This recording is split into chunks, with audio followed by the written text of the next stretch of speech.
ថ្ងៃហ្នឹងបងប្អូនទាំងអស់គ្នាខ្ញុំឃ្លាននំគ្រក់ជប៉ុនមែនតើតាកូយ៉ាគីធ្លាប់តែទិញនៅហាងដែលនៅជិតផ្ទះខ្ញុំហ្នឹងទិញរាល់ដងគឺគាត់មានធ្វើលក់ធ្វើថ្មីយើងអាចទិញបានអញ្ចឹងទៅពេលថ្ងៃហ្នឹងគឺគាត់បិទហាងក៏នឹកឃើញថាពីអ្នកប្តីឆ្លៀតចូលអេអងទៅទិញអីវ៉ាន់ហើយក៏ចូលទៅកន្លែង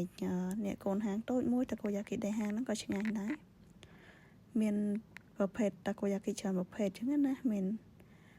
ម៉ាយ៉ូណេសមានគ្រីមមានទឹកស៊ុសអីច្រើននិយាយទៅហើយសម្រាប់ខ្ញុំគឺចូលចិត្តហូបតាកូយ៉ាគីអត់សូវជ្រលក់ទឹកស៊ុសឬក៏ចូលចិត្តដាក់ម៉ាយ៉ូណេសអីទេនិយាយទៅ